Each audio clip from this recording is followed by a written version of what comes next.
My name is James Carter, and for years I thought I had a solid marriage. My wife, Emily, and I had been together for nearly a decade. We had our ups and downs, sure, but we always found a way back to each other. Or so I thought. The first cracks started to show a few months ago. Emily became glued to her phone, her laughter at random messages filling the quiet moments in our home. When I'd ask who she was talking to, she'd give me the same answer every time: just work stuff. At first, I believed her. Emily had always been ambitious, and her job as a project manager demanded a lot of her attention. But then I started noticing something strange. She'd delete every single message right after reading it. Every single one. "Why do you keep clearing your messages?" I asked one night, trying to sound casual. Her response was as dismissive as ever. "It's just a habit. I don't like clutter." But something about the way she said it didn't sit right with me. Her tone was too smooth, too rehearsed. My gut told me there was more to the story. The tipping point came when she started staying late at work more often. The first few times, I brushed it off. Deadlines, last-minute meetings, it all made sense. But when work emergencies became a weekly occurrence, my unease turned into suspicion. One night, as she sat scrolling through her phone, I casually asked, "How's the big project going? You've been spending a lot of time on it lately." She barely looked up. "It's fine. Just a lot of moving parts." I nodded, pretending to accept her answer. But my mind was racing. I had to know the truth. That night, after Emily went to bed, I started piecing things together.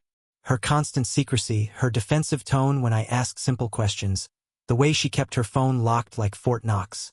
It all pointed to one conclusion. She was hiding something. The next day, my suspicions consumed me. Emily was careful, but not careful enough. She'd delete every message.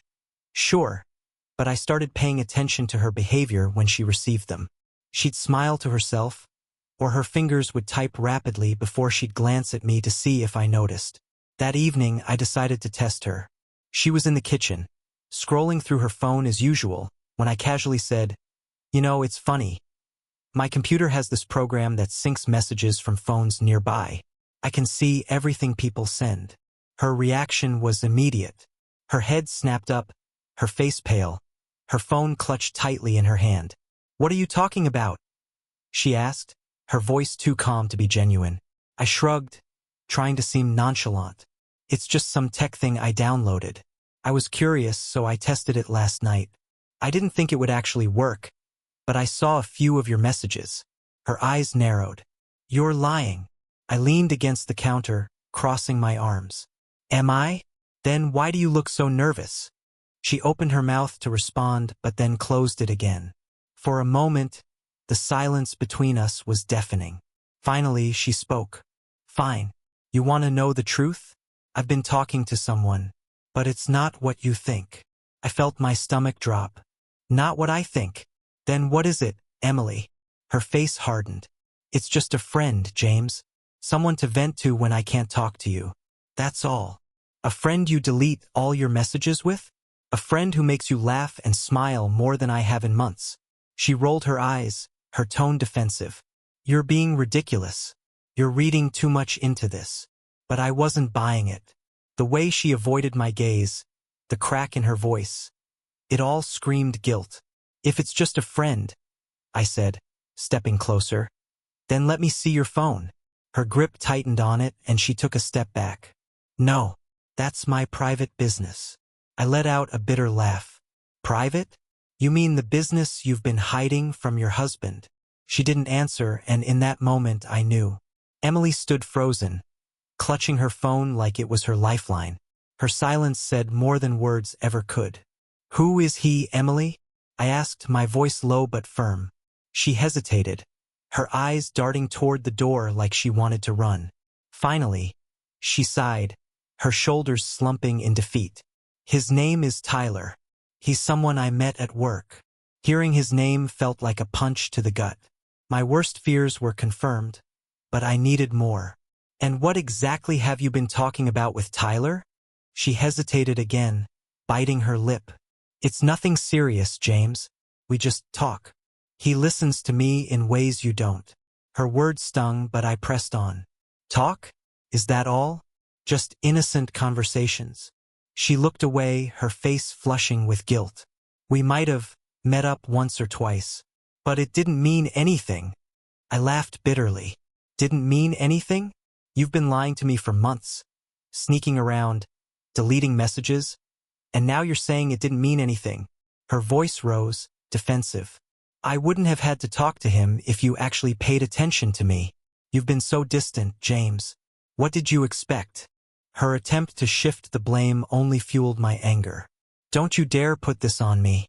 I didn't force you to betray me. That was your choice. Emily's excuses and half-truths weren't enough for me. I needed the full picture, so I decided to bluff further. I already know more than you think, I said, staring her down. That program I mentioned? It synced all your messages. Every single one. Her face went pale and she started stammering. You read everything? Everything? I lied, my voice icy. So stop wasting my time and tell me the truth. Her composure cracked completely. She slumped into a chair, her head in her hands. Okay, fine. Tyler and we've been seeing each other. It's been a few months. But it was a mistake. I swear it didn't mean anything. Her words hit me like a freight train. Every ounce of trust one had in her was shattered in that moment. Emily's confession hung in the air like a storm cloud, thick and suffocating. My chest felt like it was caving in, but I forced myself to stay composed. I wouldn't give her the satisfaction of seeing me break. A mistake, I repeated, my voice icy. You don't accidentally sneak around for months, Emily. You don't accidentally delete every message or lie to my face over and over. She looked up at me, tears welling in her eyes, but I wasn't moved. I had seen enough to know the difference between genuine remorse and manipulation. It didn't mean anything, she insisted, her voice cracking. I wasn't planning to leave you. It was just an escape. Her words were like knives, each one cutting deeper than the last. An escape, I said bitterly. From what? From me? From the life we built together. She wiped her eyes, her tone shifting from defensive to angry. You're not perfect, James. You've been distant too. You bury yourself in work, and I'm left here feeling invisible. I shook my head, laughing bitterly. So your solution was to cheat? To go behind my back and lie about it for months? That's how you fix a marriage. I didn't wait for her response. I walked out of the room, leaving her sitting there in stunned silence. I needed space, time to process everything I just heard. For the next few days, the house felt like a battlefield. We barely spoke, and when we did, it was tense and filled with blame.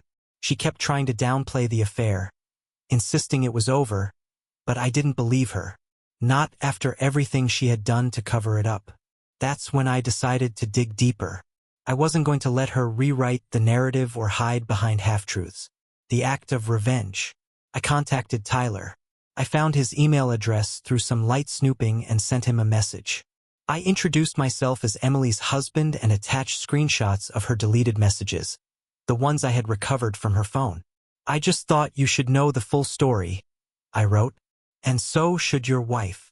A day later, I got a reply. Tyler's response was short but telling. I had no idea she was married. I'm sorry.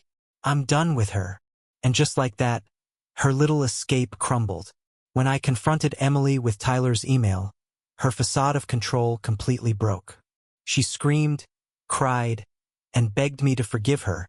But I was done. You can't fix this, Emily, I said, my voice cold.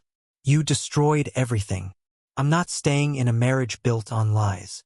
Emily's pleas filled the house, her words desperate and erratic. We can work through this, James. It was a mistake. I'll do anything to fix it, but I had made up my mind. Her actions had spoken louder than her apologies ever could. Fix it, I repeated, my tone sharp. You didn't care about fixing anything when you were sneaking around with Tyler. Don't insult me by pretending this can be undone. She broke into sobs, but they didn't move me. For months, she had lied, covered her tracks, and betrayed our marriage. The time for tears had passed. taking control. The next morning, I contacted a divorce attorney. Armed with the messages, emails, and receipts, I was ready to ensure a clean and decisive end to our marriage. I wasn't going to let her paint herself as the victim. When I told Emily I had filed for divorce, her response was predictable. "You're really going to throw everything away?" she said, her voice trembling. I stared at her, my expression calm. "I didn't throw anything away, Emily. You did." Her tears turned into anger. "You're such a coward, James. Running away instead of fighting for this marriage." I laughed bitterly. "You mean the marriage you torched? I'm not the coward here, Emily. I'm just cleaning up the mess you made. The final act of revenge." Before she moved out, I sent one final message to Tyler's wife. I felt she deserved to know the truth, just as I had. Her response was heartbreaking but firm. "Thank you for telling me. I suspected something, but now I know. He's out of my life for good." Knowing that Emily's betrayal had ripple effects beyond our marriage was strangely cathartic. She hadn't just hurt me. She had destroyed trust in multiple lives. Moving forward, the divorce was finalized within a few months. I kept the house, and Emily left to stay with a friend. Tyler was no longer in her life, and from what I heard, she struggled to regain the image she had so carefully curated. As for me, I poured my energy into rebuilding. Therapy, new hobbies, and reconnecting with friends gave me the strength to move forward. What I learned. Looking back, Emily's betrayal taught me painful but valuable lessons. Trust is fragile, and once it's broken, it's nearly impossible to repair. Love isn't enough without honesty and respect. To anyone in a similar situation, my advice is simple. Don't let betrayal define you. Find your strength, take control, and never settle for less than you deserve. Conclusion. Emily thought she could manipulate, lie, and cover her tracks, but the truth always finds its way out. Her deleted messages didn't just reveal her betrayal, they set me free. Now, I'm moving forward with clarity and purpose, ready to write a new chapter in my life.